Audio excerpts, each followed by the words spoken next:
एक जीवंत गली में युवा आकाश और शेराज अपनी पतंगे उड़ाते हुए हंसी से हवा भर देते हैं। उनकी खुशी पड़ोस में गूंजती है। शेराज समान रूप से रोमांचित आकाश के साथ प्रतिस्पर्धा करता है। उनकी चंचल प्रतिद्वंद्विता बचपन की मासूमियत की एक स्पष्ट तस्वीर बनाती है। उनकी माताएं, करीबी दोस्त, कहानियां और हौंसी साझा करती हैं। उनका बंधन पतंगों की तरह मजबूत है जो ऊपर उड़ रहे हैं। क्रिकेट मैच की आवाजें पृष्ठभूमि में गूंजती हैं, जो उनके आसपास के जीवंत समुदाय की निरंतर याद दिलाती हैं। आकाश युवा जोश के साथ घोषणा करता है, शेराज, मेरी पतंग सबसे ऊंची जाएगी। शेराज आत्मविश्वास से जवाब देता है, नहीं, मेरी वाली, देख लेना। शेराज अपने कमरे में अकेला बैठा है। मंद रोशनी लंबी छाया डाल रही है, क्योंकि वह अपनी डायरी में अपना दिल उड़ेलता है। रेडियो से निकलने वाली उदास धुन सन्नाटे को भर देती है, जो उसके दुहक का संगीत है। शेराज के चेहरे पर आंसू बहने लगते हैं। हर बूंद उसके दुहक का प्रमाण है। वह डायरी बंद करता है। उसकी यादों का बोझ उस पर पड़ रहा है। शेराज आसमान की ओर देखता है। उसके होंठों से एक मौन प्रार्थना निकलती है, क्योंकि वह फुसफुसाता है, मेरा भाई चला गया, लेकिन यादें यही हैं। हलचल भरे दुबई हवाई अड्डे के बीच आकाश और शेराज की आंखें मिलती हैं। हवा में जमी हुई प्रत्याशा का एक क्षण लटका हुआ है। समय पिघलता जाता है, क्योंकि वे आगे बढ़ते हैं। एक अदृश्य शक्ति द्वारा एक साथ खींचे जाते हैं। दूरी पल भर में कम हो जाती है। एक हार्दिक आलिंगन उनके पुनर्मिलन को सील कर देता है, जिसे मुस्कुराते अजनबियों द्वारा देखा जाता है। दूरी पल भर में आकाश पीछे हटता है। उसके चेहरे पर एक बड़ी मुस्कान छा जाती है, क्योंकि वह चिल्लाता है, शेराज, मुझे विश्वास नहीं हो रहा है कि हम फिर से मिले हैं। शेराज ने जवाब दिया।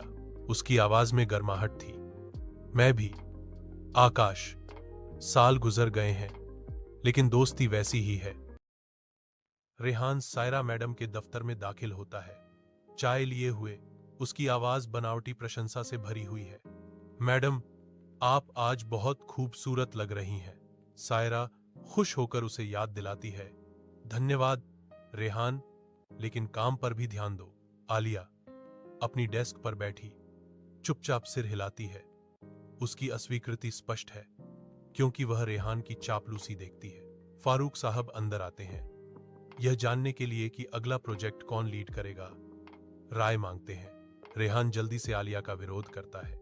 फारूक साहब को खुश करने की कोशिश करता है, मुझे नहीं लगता कि आलिया को यह मिलना चाहिए, वह थोड़ी कठोर है। आलिया चुप रहती है।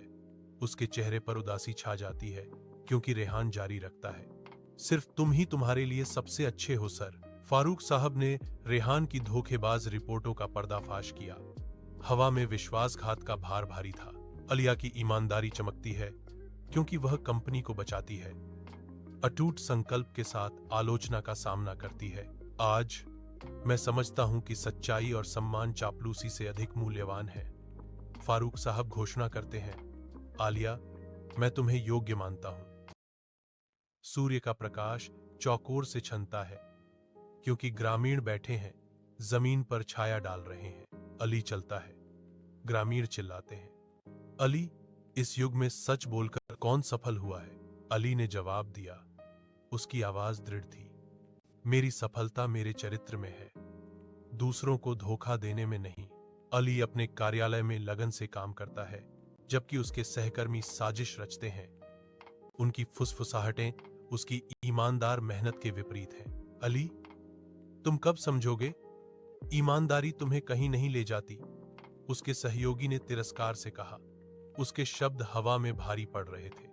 इसमें समय लग सकता है, लेकिन यह सही रास्ता है। अली जवाब देता है। उसकी आवाज उन नुकसानों के बावजूद दृढ़ है, जिनका वह सामना कर रहा है। मालिक अली को अपने दफ्तर में बुलाता है। अली की आंखों में आंसू भर आते हैं, खुशी और कृतज्ञता के आंसू। मालिक ने घोषणा की, अली, मैंने तुम्हें कभी झूठ बोलते या गलत करते नहीं देखा। ऐसे लोग कम ही होते हैं। आज से तुम कंपनी के मैनेजर हो। अली ने जवाब दिया। लोगों ने कहा कि सच्चाई सफलता नहीं लाती, लेकिन आज मैंने साबित कर दिया कि सच्चाई का रास्ता कठिन है, लेकिन मंजिल हमेशा सफलता होती है। शांत बेडरूम में धूप की किरणें आती हैं, जबकि बेटा एक तस्वीर पकड़े हुए है। उसकी नजरें एक कोमल, लंबे समय तक चलने वाले दुख से भरी हैं। यादों में खोया हुआ वह अपनी मां के साथ बिताए गए प्यारे पलों को याद करता है। उसकी उपस्थिति उसके आसपास की परिचित वस्तुओं में गूंजती है। उसकी पसंदीदा चीजें कमरे को भर देती हैं। प्रत्येक उसकी स्थायी भावना और उनके साझा इतिहास का एक मूक वसीयतनामा। शांत कब्रिस्तान में एक बेटा अपनी मां की कब्र के सामने खड़ा है। उसके हाथ में फूलों का गुलदस्ता है। उसकी उंगलियां धीरे से फूलों को कब्र के पत्थर पर रखती हैं, जैसे जाने से हिचकिचा रही हों। गहरे दिल से बेटे फुसफुसाते हुए कहते हैं, मैं आपसे वादा करता हूं मां, मैं हमेशा आपकी शिक्षाओं का पालन करूंगा और आपके नाम का सम्मान करूंगा। सूर्य की किरणें कार्यालय में प्रवेश करती हैं, क्योंकि बेटा एक कठिन निर्णय से जूझ रहा है। उसकी भौहें गहरी एकाग्रता में तनी हुई हैं। उसके चेहरे पर एक स्मृति झलकती है। उसकी मां के शब्द उसके मन में गूंजते हैं, उसे संदेह के धुंध से गुजरने में मार्गदर्शन करते हैं। वह गहरी सांस लेता है। उसके चेहरे पर दृढ़ संकल्प कठोर हो जाता है। उसके होठों पर एक छोटी सी मुस्कान खेलती है। उसके ऊपर उपलब्धि की भावना छा जाती है। अरसलान बिखरी हुई किताबों के बीच बैठा है।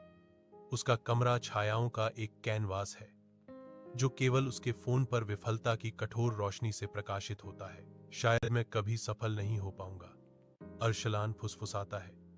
उसकी आवाज निराशा से भरी हुई है, क्योंकि उसकी संघर्षों का बोझ उसे कुचल देता है। हर मुश्किल मेरे रास्ते में एक दीवार की तरह लगती है। वह निराशा में डूबा हुआ विलाप करता है। अरसलान विचारों में खोया हुआ अपने शिक्षक के प्रोत्साहन भरे शब्दों को याद करता है। ज्ञान का भार उस पर जम जाता है।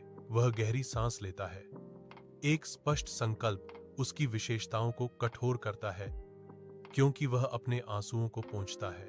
नई दृढ़ संकल्प के साथ अरसलान बैठ जाता है, जो एक बार फिर से अपने सामने आने वाली चुनौती में डूबने के लिए तैयार है। अरसलान अपनी दौड़ सुबह की शुरुआत में शुरू करता है। उसका सिलहूट ठंडी सुबह की हवा में कट जाता है। वह लड़खड़ाता है, बुरी तरह गिरता है, लेकिन उसकी आंखों में आग और भी तेज जलती है, क्योंकि वह खुद को वापस ऊपर उठाता है। विजयी होकर वह स्वर्ग से चिल्लाता है, देख लिया, मैं नहीं टूटा, तुम टूट गईं। अली और अहमद एक साथ बैठते हैं। आने वाली परीक्षाओं का भार हवा में भारी है। अली की चिंता उसकी आंखों के चारों ओर गहरी रेखाएं खींचती है, क्योंकि वह कबूल करता है, मेरी परीक्षाएं निकट हैं और मैंने अभी तक तैयारी नहीं की है। अहमद की आवाज एक सुखदायक मरहम है, चिंता मत करो, हम साथ पढ़ेंगे।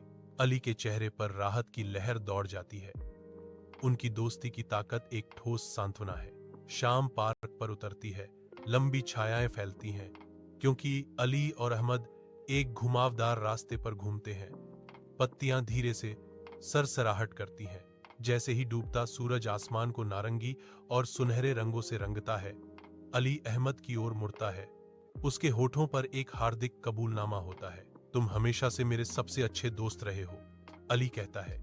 उसके शब्द शांत हवा में लटके हुए हैं। अहमद ने गर्मजोशी से मुस्कुराते हुए उनके बीच के बंधन को स्वीकार करते हुए सरल, गहन शब्दों में कहा, दोस्ती एक अनमोल उपहार है। अहमद निष्फल अस्पताल के बिस्तर पर पीला पड़ा है, जो उसकी हाल की दुर्घटना की एक स्पष्ट याद दिलाता है। अली प्रवेश करता है। अपने दोस्त की कमजोर हालत देखकर उसका दिल दहल जाता है। आंसू उसकी आंखों को धुंधला कर देते हैं। अली धीरे से अहमद का हाथ पकड़ता है। उसका स्पर्श अटूट समर्थन का एक मौन वादा है। मैं हमेशा तुम्हारे साथ रहूंगा, अली कसम खाता है। उसकी आवाज भावना से भरी हुई है।